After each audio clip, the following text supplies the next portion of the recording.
Hello dear students, આપણે chapter number 3ની અંદર પ્રવેગની આપણે ડિસ્કસ કરતા હતા. બરાબર, લાસ્ટ ટાઈમ આપણે કેટલાક વિકલનના સૂત્ર પણ જોયા હતા અને એ વિકલનના સૂત્ર આપણે આગળના એક્ઝામ્પલમાં કામમાં આવશે એવું મેં તમને વાત કરી હતી. બરાબર, તો આજે આપણે ઉદાહરણ એક સોલ્વ કરવાનું છે જેની અંદર વિકલનના સૂત્રનો જ ઉપયોગ કરવાનો છે. બરાબર, પરંતુ તે પહેલાં છેલ્લો ટોપિક પ્રવેગનો બાકી છે, જેની અંદર પ્રશ્ન તમને પૂછાઈ શકે કે પ્રવેગ માટે વી વિરુદ્ધ ટીના આલેખ દોરો. વી એટલે વેગ અને ટી એટલે સમય, એના માટેના આલેખ દોરો. તો જુદા જુદા 4 પ્રકારના આલેખ છે. બરાબર, અને એના ઉપરથી ઘણું કન્ક્લુઝન આવે એવું છે. એટલે 1 બાય 1 હું આલેખ તમને અહીંયા બતાવીશ અને એને રિલેટેડ એક એક્ઝામ્પલ પણ આપીશ. બરાબર, તો આપણે સ્ટાર્ટ કરીએ બેટા. પહેલું, ધન પ્રવેગ સાથે ધન દિશામાં ગતિ. તો સૌ પ્રથમ તો અહીંયા જે ડાયાગ્રામ સમજાવ્યો છે એની અંદર હું તમને પહેલાં સમજાવી દઉં કે આ આલેખની અંદર વાય અક્ષ ઉપર આપણે શું લીધો છે? વેગ લીધો છે, અને એક્સ અક્ષ ઉપર લીધો છે આપણે સમય. યાદ રાખજો, જ્યારે પણ ફિઝિક્સમાં V0 અથવા યુ, ઘણી બુકમાં યુ પણ આપે છે, એને એવું કહેવાય કે ટી બરાબર 0 સમયે પદાર્થનો વેગ, 0 સમયે વેગ અથવા યુ પણ કહેવાય. એનું બીજું મિનિંગ છે પ્રારંભિક વેગ. યાદ રાખજો, અને શું કહેવામાં આવે છે? અને પ્રારંભિક વેગ વડે પણ દર્શાવવામાં આવે છે. અને જ્યારે ઓનલી વી દર્શાવવામાં આવે ત્યારે એવું કંઈ કહી શકાય કે ટી બરાબર ટી સમયે વેગ, એટલે કે અંતિમ વેગ. એટલે કયો વેગ થાય? અંતિમ વેગ. તો તમારે આ સાઈડમાં થોડું નોટ ડાઉન કરવાનું થાય. બરાબર, તમારા નોલેજ માટે. મીન્સ કે અહીંયા V0 આપેલું છે, એનો મતલબ આ પ્રારંભિક વેગ છે, એટલે પદાર્થ અહીંયાથી એને શરૂઆત કરી હશે આગળ જવાની. બરાબર, અને ક્યાં સુધી ગયો હશે? તો અંતિમ વેગ એના V સુધી, એટલે કે અહીંયા સુધી એ ગયો હશે. એ દરમિયાન એને સમય બેટા કેટલો લીધેલો છે? તો ટી બરાબર 0થી લઈ અને ટી બરાબર ટી સુધીનો સમય લીધેલો છે. બરાબર, તો ધન પ્રવેગ સાથે ધન દિશામાં ગતિ. જો ધન પ્રવેગ સાથે ધન દિશામાં ગતિ. હવે આપણે લાસ્ટ ટાઈમ એક આવો જ એક ગ્રાફ દોર્યો હતો, જેમાં આપણે 0થી 10 સેકન્ડ દરમિયાન, બરાબર, તમે આગળના લેક્ચરનું રિવાઇઝ કરશો કે આગળની બુક તમે તમારી નોટ્સ રિવાઇઝ કરશો, તમને ખ્યાલ આવશે. એમાં પહેલી આકૃતિની અંદર જ્યારે કાર ઉપડતી હતી, અહીંયાથી સ્ટાર્ટ થતી હતી, ત્યારે એ પ્રવેગિત થતી હતી ઉપરની સાઈડ 0થી 10 સેકન્ડમાં. તો 0થી 10 સેકન્ડ દરમિયાન એ ગ્રાફની અંદર જે કારનો જે વેગ હતો, બરાબર, એ પ્રવેગિત, કારની જે ગતિ હતી એ પ્રવેગિત ગતિ હતી. તો એ માટેનો જ આ સેમ ગ્રાફ છે.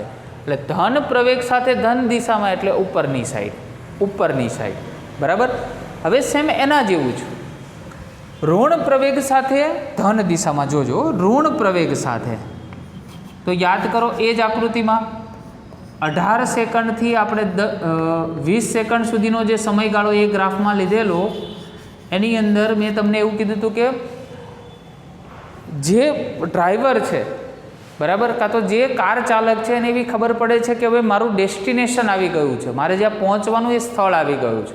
એટલે 2 સેકન્ડમાં શું કરે છે? બ્રેક લગાવે છે. એટલે 18 સેકન્ડે બ્રેક મારવાનું ચાલુ કરે છે, એટલે 20 સેકન્ડે કાર સ્ટોપ થઈ જાય છે.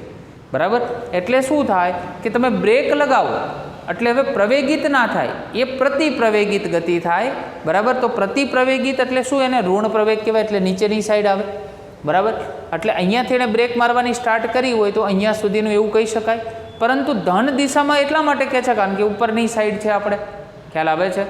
તો ઋણ પ્રવેગ સાથે ધન દિશાની ગતિ, એનો ગ્રાફ આ રીતે પ્લોટ કરી શકાય.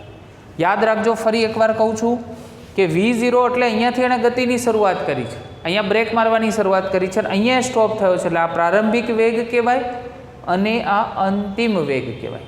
ક્લિયર? બરાબર, ચલો આગળ વધીએ આપણે નંબર 3 ઉપર.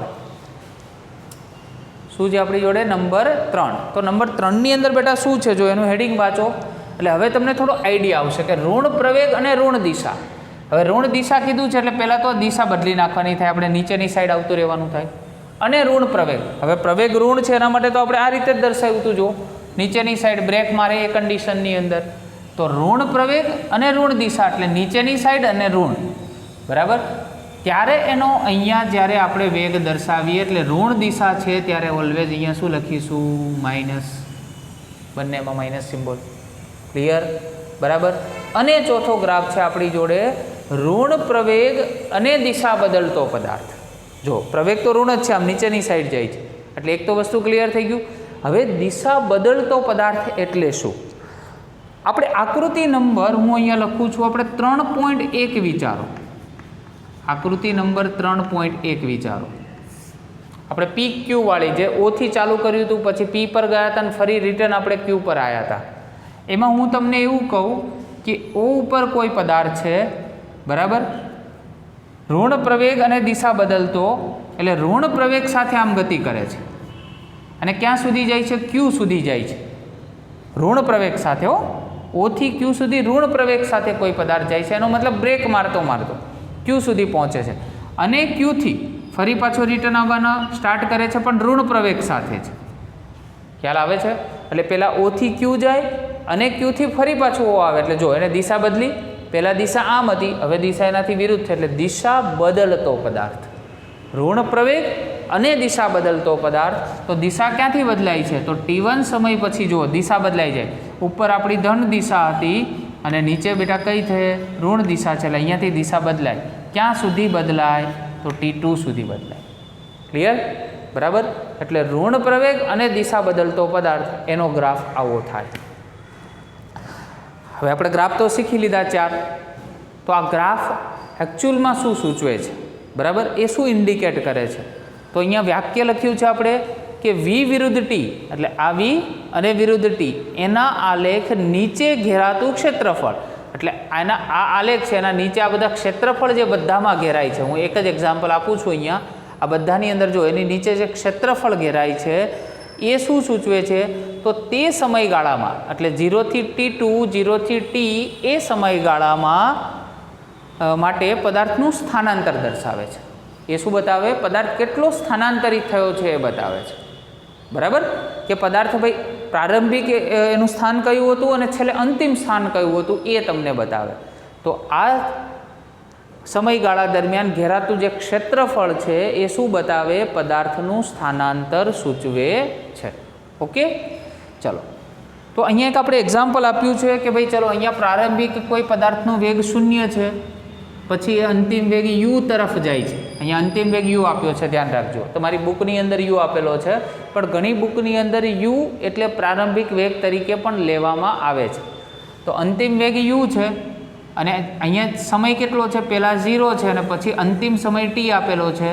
તો આના વડે ઘેરાતું ક્ષેત્રફળ મારે શોધવું હોય તો શું કરાય? તો અંતિમ માઇનસ પ્રારંભિક, એટલે u માઇનસ 0 ઇન્ટુ અંતિમ માઇનસ પ્રારંભિક, એટલે t માઇનસ 0. તો ક્ષેત્રફળ ut, એટલે કે આ પદાર્થનું સ્થાનાંતર કેટલું થયું હશે? ut જેટલું સ્થાનાંતર થયું હશે, કારણ કે એના વડે ઘેરાતું ક્ષેત્રફળ આ છે. બરાબર. તો આ જે ક્ષેત્રફળ છે, બરાબર, એ જ તમને એ જે તે પદાર્થનું સ્થાનાંતર સૂચવે છે. ઓકે, તો આ રીતે તમારે યાદ રાખવાના થાય 4 ગ્રાફ અને સ્થાનાંતરનો કન્સેપ્ટ કઈ રીતે બને છે. બરાબર. ચલો હવે હું જઉં છું ઉદાહરણ 3.2 પર. તો એના માટે તમારી પાસે પણ બુક હોવી જરૂરી છે. રકમ તમારે લખવાની છે. એક્સ અક્ષને અનુલક્ષીને ગતિ કરતા એક પદાર્થનું સ્થાન આપેલું છે. જોજો ખાસ, એક્સ અક્ષનું સ્થાન આપેલું છે એક સમીકરણ દ્વારા. a પ્લસ બીટી સ્ક્વેર, જ્યાં a બરાબર, એની કિંમત તમને આપેલી છે 8.5 મીટર અને બીની કિંમત આપેલી છે આપણે 2.5 મીટર પર સેકન્ડ સ્ક્વેર. હવે આમ તો જોવા જઈએ તો અહીંયાથી જ ખ્યાલ આવી જાય એકમ ઉપરથી કે આ સ્થાન હોઈ શકે, એમ છે મીટર છે એટલે, અને મીટર પર સેકન્ડ સ્ક્વેર છે એટલે એ શું હોઈ શકે? પ્રવેગ હોઈ શકે. એટલે બીની કિંમત તમને અચળ આપેલી છે. ટીનું માપન સેકન્ડમાં કરેલ છે. ટી બરાબર 0 સમયે તેનો વેગ કેટલો હશે? એક તો તમારે શોધવાનું છે ટી બરાબર 0 સમયે એ પદાર્થનો વેગ કેટલો હશે. બીજું, ટી બરાબર એટલે કે 2 સેકન્ડ અને 4 સેકન્ડ વચ્ચે સરેરાશ વેગ કેટલો હશે. બીજું આપણે શોધવાનું છે સરેરાશ વેગ કેટલો હશે કયા સમયગાળામાં? તો 2 સેકન્ડ અને 4 સેકન્ડ. આટલી માહિતી તમને આપેલી છે. ઓકે, ચલો યાદ રાખો, જ્યારે પણ તમને સ્થાન આપેલું છે, બરાબર, તો આપણે વાત કરી હતી કે જો સ્થાનાંતરનું સમયના સાપેક્ષે વિકલન કરીએ એટલે વેગ મળે, એટલે એક્સનું સમયના સાપેક્ષે વિકલન કરીએ એટલે વેગ મળે. અને આપણે વેગ જ શોધવાનો છે. જો અહીંયા પહેલાં સૌ પ્રથમમાં, બરાબર, એટલે નંબર આપણે એની ગણતરી કરીએ છીએ અત્યારે. તો v બરાબર શું લખીશું? d/dt. ચલો એક્સની કિંમત a પ્લસ બીટી સ્ક્વેર. કોઈ ડાઉટ ના હોવો જોઈએ અહીંયા સુધી. ઓકે, ચલો v ઇઝ ઇક્વલ ટુ કોના સાપેક્ષે વિકલન કરવાનું છે? t સાપેક્ષે.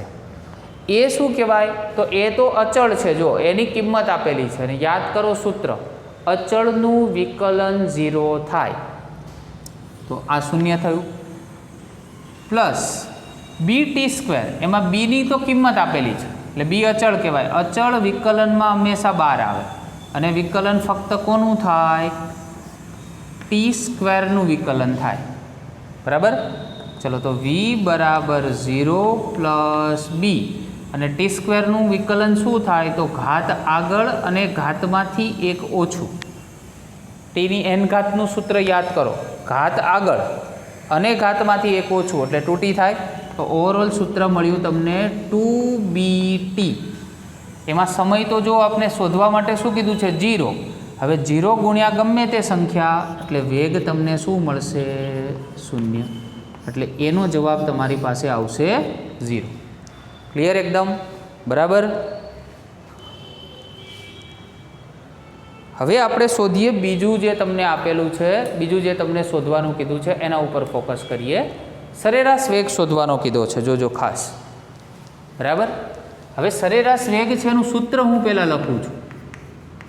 સરેરાશ વેગ આવું સૂત્ર હતું, x2 minus x1 divide by t2 minus t1. એટલે કે જે તમને અંતિમ સ્થાન માઇનસ પ્રારંભિક સ્થાન, એટલે ઉપર સ્થાનાંતર આવે અને નીચે શું આવે? સમયગાળો આવે. તો જો 2 આપેલા છે તમને, સમય પણ 2 આપેલા છે, પણ સ્થાન એક જ આપેલું છે. તો એક કામ કરીએ, પહેલાં x2 છે એટલે આને આ રીતે લખી શકાય. આ એક્સનું ફોર્મેટ આપણે બનાવીએ છીએ a પ્લસ બી, ટીની જગ્યાએ હું લખું છું t2નો સ્ક્વેર માઇનસ, એવું લખાય, a પ્લસ બી અને t1નો square divide by t2 minus t1. કારણ કે પહેલાં 2 માટે છે જો, એટલે અંતિમ છે, અને 1 એટલે પ્રારંભિક, બરાબર. જો અહીંયાથી સીધું જ આપણે ખ્યાલ આવે કે એ શું થઈ જાય? કેન્સલ, બરાબર. ચલો બી કોમન, આમાંથી બંનેમાંથી બી કોમન, તો t2 square minus t1 square અને નીચે શું આવશે? t2 minus t1. ચલો બીની કિંમત તમારી જોડે છે બેટા, કેટલી છે? 2.5. t2 પણ છે. જો આ પહેલો સમય તમને જે આપેલો છે એ t1 કહેવાય અને બીજો સમય આપેલો છે એ t2 કહેવાય. તો t2નો વર્ગ એટલે 4નો વર્ગ લખીએ આપણે. 4નો વર્ગ માઇનસ કેટલાનું આવશે? 2નો વર્ગ અને ડિવાઈડ બાય 4 માઇનસ 2. તો ઓવરઓલ 2.5. આ થઈ ગયું 16, આ થઈ ગયું -4 અને ડિવાઈડ બાય 2.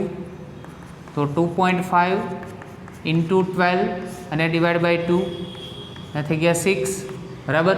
એટલે સરેરાશ વેગ એના માટે તમને સિમ્બોલ ખબર હશે, v બાર આપણે કહેતા હતા, બરાબર.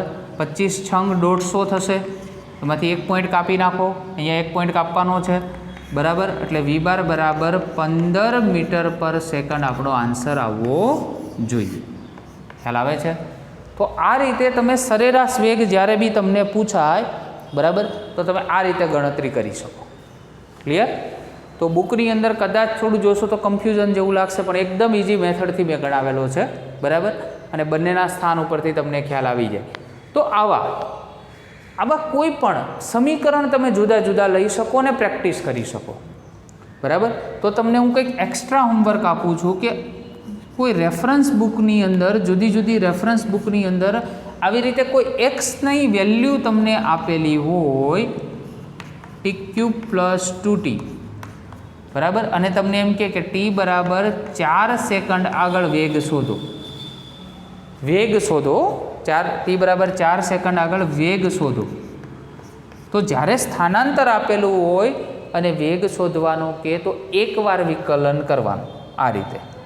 પછી વિકલન થઈ ગયા પછી જે ટીની કિંમત તમને આપેલી છે, અહીંયા એક ઘાત છે, ટીની કિંમત જે આપેલી છે એમાં 4 છે, એટલે અહીંયા 4ની કિંમત તમે મૂકો તો એ પ્રમાણે તમને વેગ તમને મળી શકે.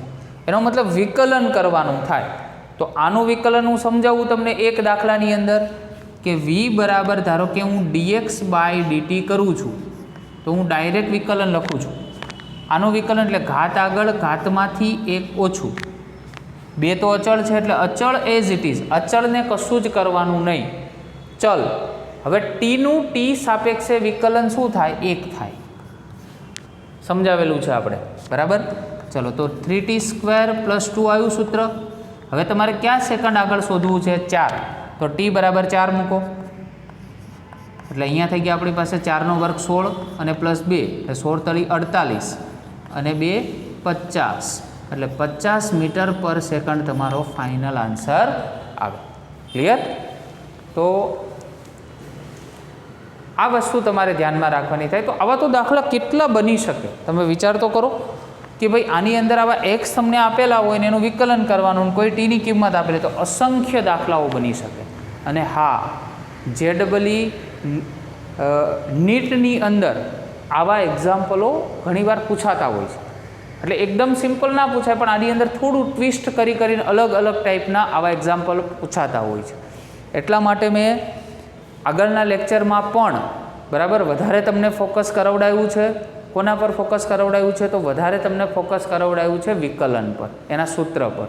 તો સૂત્ર જેટલા તમારા સ્ટ્રોંગ અને પાવરફુલ હશે વિકલનના, એટલા જ આ ઝડપથી તમે એક્ઝામ્પલ બધા ગણી શકશો. બરાબર. તો ફરી એકવાર હજુ તમને એક સલાહ આપું છું કે તમે જો આગળનો લેક્ચર રિવાઇઝ ના કર્યો હોય તો આગળનો લેક્ચર રિવાઇઝ કરો. બરાબર. એની અંદર વિકલનના સૂત્ર આપેલા છે, એ સૂત્રને નોટ ડાઉન કરો અને ફરી એકવાર એને રિવાઇઝ કરો અને એની પછી એક્ઝામ્પલ ગણશો આ બધા. બરાબર. તો આવા ટોટલ હોમવર્કની અંદર તમે પોતાના અલગ અલગ રેફરન્સ બુકમાંથી હાલ પૂરતા 10 એક્ઝામ્પલ્સ તમારી જાતે સોલ્વ કરી શકો. બરાબર. કોઈ પણ રેફરન્સ લઈને તમે આવા 10 એક્ઝામ્પલ તમારે જાતે સોલ્વ કરવાના છે. ઓકે, ચલો તો અહીંયા સુધી રાખીએ આજે. કાલે આપણે નેક્સ્ટ થિયરી એટલે અચળ પ્રવેગી ગતિના સમીકરણો, મોસ્ટ ઇમ્પોર્ટન્ટ થિયરી, બરાબર, આ ચેપ્ટરની કાલે આપણે સ્ટાર્ટ કરીશું, ભણીશું. Okay, thank you very much.